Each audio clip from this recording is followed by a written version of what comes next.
everyone, and welcome to this video. We're going to go over a few things here that will really just help elevate your work. As a beginner painter, I found it frustrating when I was trying to figure out shadowing, and I'm going to show you guys a more natural way to shadow other than just using black or blue.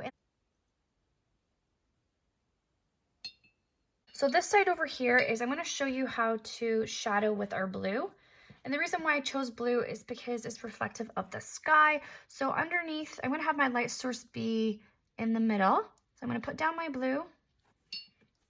And you'll also notice that I'm going nice and light. I'm not going too dark. I'm also going to blend out any harsh lines that I have with just water. Maybe add a little bit more of a darker blue while it's still wet. Let that bleed. Can help move this around a little bit. Okay, I'm going to let this dry and I'm going to paint over my other side. So I'm going to paint now the complementary color of yellow, which is purple. So just repeating what I just did on this side, I'm going to come in with a nice light wash of my color, trying to not have them touch as much as possible. I have some harsh lines, so I'm just going to use some water just to soften out the edges here and the edges right in here.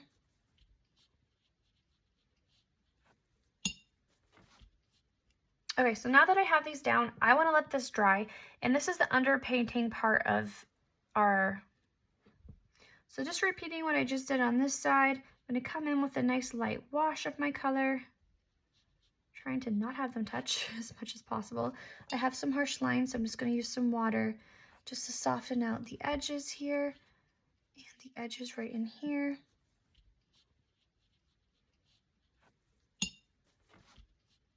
Okay, so now that I have these down, I want to let this dry. So these shades is going to be our foundation of our artwork. It's called underpainting when we have our shadows down first, and then we add more layers over top. So this is another really fun technique that you can do as well to kind of help elevate your artwork. So I'm going to dry this here so I can move along. All right, now that this is dry, I can come in with my yellow color. And I always just like to pull my colors into my palette. That really just helps with the vibrancy, so it's not just too yellow right off the gate. Put some water down here. So I'm going to come in. I'm going to switch my brush sizes, actually. I'm going to paint with a size 8. I'm going to come in and start to put down my yellow. And you'll see here my yellow literally just sits on top. Oops, just dropped my brush. I can add a more intense yellow down towards the bottom here.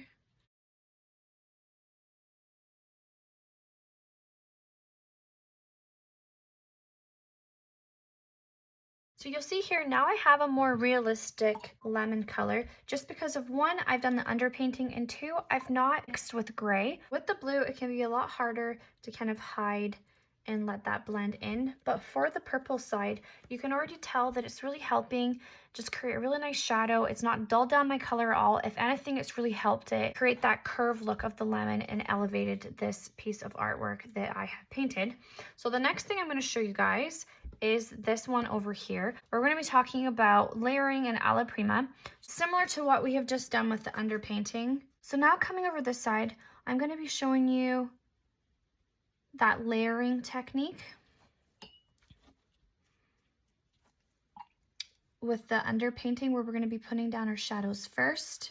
I'm going to add a little bit of red here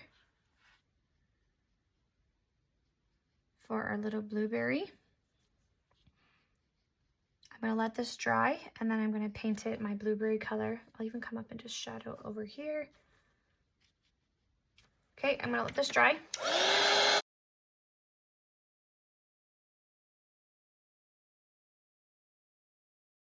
Let this dry now. This would be my second layer, but the shadow's now underneath, so it's helping make the blueberry look more curved and also just giving it a really nice effect. So let me dry this real quick. So Alla Prima, it's an Italian word. I don't know if I'm pronouncing it correctly, but now I can come in and we basically just apply our colors and do our layering and our shadowing while this section's still wet. So I'm gonna have to move really quickly here. Basically another form of wet on wet. And then I'm going to grab my shadow color and I'm going to move it around, and you basically can just move and manipulate things around on your page to get those shadow colors that you like. So this is another really cool technique that you can use to get your desired effect. Let me dry it real quick. So you'll see here with this layering one with the underpainting that we did, it's more realistic, and also it helps with the shadowing because each layer gets darker. But with the Alla Prima, you'll see it's a lot more lighter. It's dark, it's kind of your first layer, and it looks very transparent as well. So those are really two cool techniques that you can use for blending and your shading as well. So moving along down here, this is talking about shading. And at the beginning, we talked about how black really just dulls down our colors. So what I'm going to do here is I'm going to mix in a little bit of green to my yellow. So I have a yellow green color. I'm going to ignore this little blue part right here. That was for one of my workshops that I did in person. And I am going to apply the complementary color of red, which is green. So I'm going to put this color down. And I'm going to do that layering underpainting effect that we just did. And I'm going to let this dry. I'm going to blend it out really good. Make sure there's no harsh lines. And I'm going to show you in contrast what this portion looks like over here with the black. So I'm going to put down my black and gray tones. I'm going to blend that out. Now it's turning gray with my water.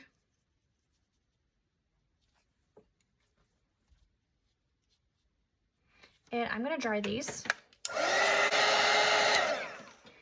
So I'm going to come in now with my red for my strawberry, and I'm going to paint this real quick and show you the difference.